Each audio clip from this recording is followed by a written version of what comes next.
Hello, good morning विद्यार्थी मित्रों। श्री हीरपरा कन्या प्राथमिक विद्यालय कालावड़। आज हम हिंदी का तास पढ़ेंगे। हिंदी कक्षा 6 इकाई तीसरी जो हमने पढ़ ली है समझदार नहीं, उसमें आज हम आगे देखेंगे। प्रश्न नंबर 2, घटनाओं को उसके सही क्रम में लिखिए। कौन सी घटना? तो हमने आगे समझदार नहीं जो कहानी पढ़ी है उस घटना को हमें क्रम में लिखना है यहाँ। तो हम देखते हैं, चलो। सबसे पहले है कि सबसे पहले कौन सी घटना बनी थी, तो उसका क्रम यहाँ लिखेंगे हम। तो सबसे पहले नन्ही ने बिच्छू को दलदल में फंसा हुआ देखा था। तो हाँ, नन्ही ने बिच्छू को दलदल में फंसा हुआ देखा था। सबसे पहले ये आएगा, उसका क्रम ड यहाँ लिखेंगे। विद्यार्थी मित्रों, जो भी मैं यहाँ लिखूं उसको आपको हिंदी की पाकी बुक में लिखना है।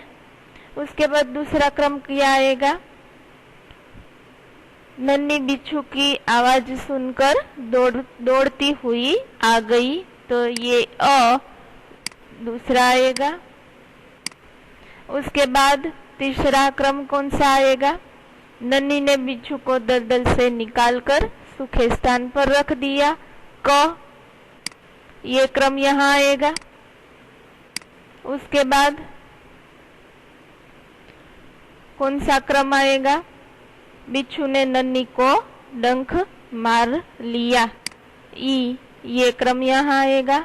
और लास्ट में कौन सा आएगा? नन्ही अपनी माँ के पास चली गई। तो विद्यार्थी मित्रों, ये थे कहानी का घटनाक्रम जिसे हमने क्रम में लगाया। कैसे? तो कि सबसे पहले कौन सी घटना बनी थी, उसके बाद कौन सी बनी थी और लास्ट में कौन सी बनी थी। अब आगे देखते हैं प्रश्न नंबर 3 कि इकाई में से कोई भी 5 संज्ञा का शब्द ढूंढना है और उसका वाक्य में प्रयोग करना है। संज्ञा यानी नाम हम आगे पढ़ चुके हैं। कोई भी नाम को हम संज्ञा बोलेंगे। जैसे कि उदाहरण यहाँ हमें दिया गया है बिच्छू। तो बिच्छू है दलदल में फंस गया था, ऐसा वाक्य बन चुका है। उसी तरह दूसरी संज्ञा लेनी है। उदाहरण लेते हैं हम, जैसे कि नन्ही। तो नन्ही का वाक्य बनाएंगे कि नन्ही बहुत ही समझदार थी। तो उसी तरह आपको 5 संज्ञा का शब्द ढूंढना है और उसके वाक्य में प्रयोग करना है। उसी तरह प्रश्न नंबर 4 है कि इकाई में से, आगे हमने जो इकाई देखी समझदार नन्ही, उसमें मुहावरों के 3 मुहावरों को रेखांकित कीजिए और उसका अर्थ देखें। मुहावरों यानी रूढ़ि प्रयोग अर्थ। तो आपको कहानी फिर से पढ़नी होगी। उसमें जो जो मुहावरे हैं उसमें रेखांकित यानी रेखा कीजिए और उसका वाक्य में प्रयोग कीजिए। जब मैं समझदार नन्ही कहानी समझाती थी तब उसमें बीच में मुहावरे आते थे। मैंने उसका आपको अर्थ देखकर बताया था। तो फिर से आपको कहानी ध्यान से पढ़नी है और उसमें कौन कौन से मुहावरे आते हैं वो आपको लिखने हैं। उसके बाद है प्रश्न नंबर 5 जो समानार्थी शब्दों को सोचकर उसका वाक्य में प्रयोग करना है। उसका भी उदाहरण हमें यहाँ दिया गया है। जैसे कि नदी, तो उसका समानार्थी होता है सरिता। तो सरिता का शब्द में वाक्य में प्रयोग किया है। नर्मदा गुजरात की सबसे बड़ी सरिता है। उसी तरह हम लेते हैं स्थान। स्थान का समानार्थी शब्द है जगह। तो जगह का वाक्य प्रयोग कीजिए। नीता धार्मिक जगह पर घूमने गई थी। तो ये हो गया समानार्थी शब्द का वाक्य में प्रयोग। तो उसी तरह स्वभाव लेना, मुसीबत लेना, धिरकना लेना और प्रश्न लेना, ये सब शब्द के समानार्थी शब्द खोजना और वाक्य में प्रयोग करना। मैं आपको यहाँ एक बार सिखा देती हूँ। तो उसी तरह आपको लिखना है। जैसे कि स्वभाव, तो स्वभाव यानी प्रकृति। तो इकाई में से ही लेना है कि बिच्छू का डंक मारने की प्रकृति से गुलाम था। बिच्छू अपनी डंक मारने की प्रकृति का गुलाम था। हो गया वाक्य में प्रयोग। तो इसी तरह मुसीबत भी ढूंढना। आगे देखते हैं, प्रश्न नंबर 6 आएगा।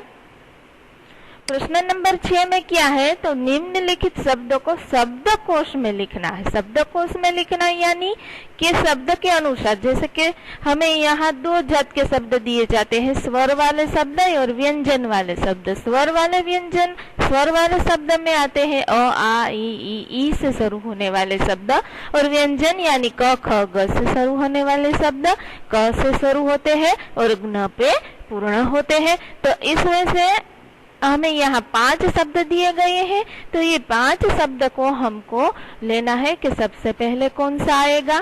तो हम देखते हैं स्वर यानी अ, आ, ई के शब्द है। तो हम देख सकते हैं कि यहाँ कोई भी अ, आ, ई से शुरू होने वाले शब्द नहीं है। तो हम लेंगे अब व्यंजन यानी क, ख, ग वाले शब्द। तो क, ख, ग वाले शब्द में से हम क लेंगे नहीं है, ख लेंगे नहीं है, सीधे डायरेक्ट ड आएगा। तो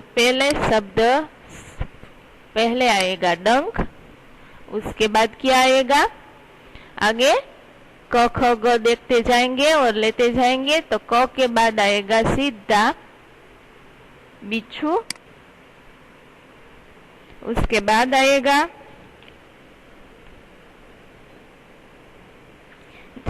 डंक के बाद आएगा नदी, न रह गया है यहाँ, नदी आएगा। उसके बाद आएगी बिच्छू, उसके बाद मुसीबत और लास्ट में स आएगा शैतानी।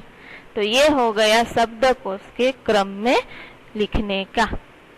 सबसे पहले स्वर लेंगे अ, आ, ई, उसमें से कोई भी शब्द न हो तो क से शुरुआत करेंगे, क, ख, ग, घ से शुरुआत करेंगे। एक एक शब्द को यहाँ से देखकर हम लिखेंगे। उसके बाद है प्रश्न नंबर 7। तो विद्यार्थी मित्रों, हमने आगे बहुत सी चित्र को देखकर कहानी बनाई है। तो यहाँ भी आपको चित्र को देखकर ही कहानी बनानी है। जैसे कि हम देखते हैं कि पहला चित्र, तो पहला चित्र हमें क्या बताता है। तो हम लिखेंगे कि एक पेड़ था, एक नदी थी, नदी के पास में एक पेड़ था, पेड़ के ऊपर एक कबूतर रहता था। तो इस तरह हम कहानी चित्र को देखकर बना सकते हैं। जो आपको सीखनी है, चित्र को देखते जाइए और कहानी अपनी बुक में लिखनी है। अब प्रश्न नंबर 8 में है, नीचे दी गए चित्र को देखकर बताइए कि इसके बाद क्या क्या हुआ होगा। तो सबसे पहले तो हमें ये देखना है कि इस चित्र में हमें क्या दिखाई देता है। तो हम लिखेंगे कि इस चित्र में हमें एक दुर्घटना बनी हुई दिखाई देती है। 2 मोटर कार और 1 मोटरसाइकिल का अकस्मात हुआ है, और अकस्मात होने के बाद जो घायल हुआ है उस व्यक्ति को लेने के लिए 108 यानी एम्बुलेंस आ गई थी, और उसके बाद उसे अस्पताल ले जा रहा है। तो इस तरह हम यहाँ इस चित्र को देखकर 5 वाक्य लिखेंगे। आगे देखते हैं प्रश्न नंबर 9 के निम्नलिखित वाक्यों में से उचित विराम चिन्ह को मुड़कर फिर से वाक्य को लिखना है। विराम चिन्ह हमने देख लिया है, आगे सीख लिया है कि कैसे कैसे विराम चिन्ह का उपयोग होता है। जैसे कि पहला है बिच्छू बोला, नन्ही बहन आज तुम जीत गई। तो पहले वाक्य में कौन सा विराम चिन्ह का उपयोग होगा वो आपको सही समझ कर लिखना है, क्योंकि मैंने आपको सभी विराम चिन्ह आगे सिखा दिए गए हैं। तो हम पहला वाक्य देखते हैं, बिच्छू बोला। उसके बाद क्या आएगा, अल्प विराम। फिर क्या बोला, जो वाक्य कोई भी व्यक्ति बोलता है इसे हम कहाँ किस विराम चिन्ह में लिखते हैं, तो डबल इन्वर्टेड कोमा यानी दुहरा, जो हमने आगे सीख लिया है। तो बिच्छू बोलता है और नन्ही बहन आज तुम जीत गई, तो यहाँ क्या आएगा? दोहरा, दोहरा आएगा और लास्ट में ये वाक्य को पूर्ण हो गया।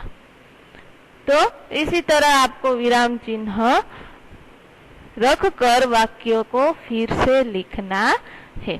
प्रश्न नंबर 10, निम्नलिखित परिच्छेद यानी जो यहाँ हमें फकरा दिया गया है उसमें से 2 प्रश्न पूछे गए हैं, उसके उत्तर इस परिच्छेद को पढ़कर हमें लिखना है। तो विद्यार्थी मित्रों, ध्यान से इस परिच्छेद को पढ़ना और उसके 2 प्रश्नों के उत्तर देने हैं। उसके बाद है प्रश्न नंबर 11 कि 5-5 शब्द बनाने हैं जो हमें यहाँ वर्ण दिए गए हैं, जैसे कि भ दिया गया है तो भ से बनता है भवन, पवन, भारत, ऐसे 5 शब्द बनाने हैं। उसके बाद है व तो वंदन, वजन, उसके बाद र, इसी तरह आपको वर्ण के 5-5 शब्द बनाने हैं। अब आते हैं भाषा सज्जता पर। भाषा सज्जता यानी व्याकरण विभाग, जो हमने आगे भी सीखा है। तो यहाँ भी हमें एक व्याकरण विभाग है जो दिया गया है, जिसका नाम है सर्वनाम। सर्वनाम किसे कहते हैं वो हमें यहाँ पे सीखना है। तो अब हम लिखते हैं, पहले पढ़ते हैं कि चाचा कहता है कि रामू और रामू चुपचाप क्यों बैठे हो, खेलोगे नहीं? रामू कहता है नहीं, मेरा मन खेलने में नहीं लगता। मैं, ये मैं है उसके नीचे रेखांकित किया है, बड़ा कलाकार बनना चाहता हूँ। चाचा कहता है अरे हाँ, तो यहाँ तुम है वहाँ रेखांकित किया गया है, चित्रकला सीख रहे थे ना। आगे देखते हैं, रामू हाँ, लेकिन वह काम मुझे पसंद नहीं आया। वह हमें रेखांकित किया गया है। चाचा क्यों? तो एक दिन मैंने डॉक्टर गोलीवाला की दीवार पर भैंस का चित्र बनाया था। उन्होंने, तो ये उन्होंने है वो हमें रेखांकित किया गया है। माँ से मेरी शिकायत कर दी। अच्छा, तो यह बात है। रामू कहता है चाचा जी आप, तो ये आप शब्द को भी हमें रेखांकित कर दिया है। चित्रकार कैसे बने गए, तो ये हमने परिच्छेद को पढ़ा। अब हम देखते हैं कि सर्वनाम किसे कहते हैं। तो इस वार्तालाप में रामू के स्थान पर मैं, तुम, मैंने और डॉक्टर गोलीवाला के स्थान पर उन्होंने तथा चाचा जी के स्थान पर आप प्रयुक्त हुए हैं, जो कि सर्वनाम शब्द है। इस प्रकार संज्ञा के स्थान पर प्रयुक्त होने वाले शब्द को क्या कहते हैं? सर्वनाम कहते हैं। संज्ञा यानी कोई भी नाम। अब नाम संज्ञा के बदले, संज्ञा के स्थान पर कोई दूसरा शब्द का जो उपयोग होते हैं उसे कहते हैं सर्वनाम। जैसे कि यहाँ हमने देखा वह, मैंने, आप, उन्होंने, ये शब्द का जो प्रयुक्त हुआ है उसे हम कहते हैं सर्वनाम। तुक में जिस नाम के बदले जिस शब्द का प्रयोग होता है उसे कहते हैं सर्वनाम। जैसे हमें यहाँ पढ़े और समझिए। आप, तो ये आप क्या है? सर्वनाम है, क्योंकि यहाँ हमें कोई भी व्यक्ति या चीज या वस्तु का नाम दिया गया नहीं है, लेकिन आप शब्द का उपयोग किया गया है। तो ये आप कहाँ जा रहे हैं? दाल में कुछ पड़ा हुआ है, चलो हम स्कूल चले, मैं तो बहुत प्रतिभाशाली हूँ, आओ आओ हम नदी पहाड़ खेलेंगे, उसे तो बस हंसना आता है, तुम्हें मेरी कविताएं अच्छी लगी, वह अपने आप खड़ा होने लगा। उपयुक्त वाक्यों में जो रेखांकित यानी लिटी करे हुए जो शब्द है उसे क्या कहते हैं? सर्वनाम। वाक्यों में इन शब्दों का उपयोग संज्ञा यानी नाम के बदले हुआ है। अब आगे विद्यार्थी मित्रों, सर्वनाम के रूप में जो जो शब्द उपयोग होते हैं ने उसे हमने यही माहिती दी गई है। तो इस माहिती को आप ध्यान से पढ़ना कि कौन कौन से शब्द सर्वनाम के बदले प्रयुक्त होते हैं। तो आपको अवश्य ख्याल आ जाएगा कि सर्वनाम के बदले कौन सी संज्ञा के बदले सर्वनाम का उपयोग होता है। अब आगे देखते हैं। यहाँ हमने जानने के लिए कुछ दिया गया है कि कुछ संयुक्ताक्षर शब्द यानी जोड़ाक्षर शब्द का विश्लेषण हम कभी कभी गलत कर देते हैं, जैसे कि सिद्ध में द और ध का जुड़ा हुआ शब्द होता है और फिर भी हम दोहरा क्या करते हैं, ध समझते हैं। तो ऐसी गलती दूर करने के लिए और शुद्ध उच्चारण करने के लिए हमें यहाँ कुछ संयुक्ताक्षर शब्द दिए गए हैं। जैसे कि हम देखते हैं क प्लस स से कौन सा शब्द बनता है, क्ष, तो कक्षा और क्षमा। उसी तरह स प्लस र से क्या बनता है, श्र, तो श्रवण और श्रेष्ठ दो शब्द बनता है। उसी तरह ज और ज्ञ से क्या बनता है, ज्ञ, ज और ज से ज्ञ बनता है, तो ज्ञान और विज्ञान। उसी तरह त प्लस र से त्र बनता है, तो त्रस्त और त्रिभुज। तो ये था इतना जानने के लिए, यानी संयुक्ताक्षर शब्द कैसे बनते हैं ये जानने के लिए हमें यहाँ जानकारी दी है। तो इसे भी आप विद्यार्थी मित्रों ध्यान से पढ़ना और देखना कि दो शब्द से जोड़कर कौन सा शब्द बनता है। जैसे क्र प्लस र से क्र बनता है, तो क्र से शब्द कौन सा बनता है, क्रम और क्रिया। પછી ट प्लस र से ट्र बनता है, तो ट्र से राष्ट्र और ट्रक। उसी तरह द प्लस व से द्र बनता है, तो विद्रान और द्वार। उसके बाद द ध से ध बनता है, तो युद्ध और प्रसिद्ध। उसके बाद द प्लस द से द, तो दन और राजगद्दी। द म से ज्ञ बनता है, तो पग्न और छग्न। तो ये था संयुक्ताक्षर शब्दों की जोड़ी। तो इसे अब ध्यान से पढ़ना और अपने दिमाग में उतारना। तो ये था हमारा समझदार नन्ही का चैप्टर, जो यहाँ पूर्ण होता है। Thank you.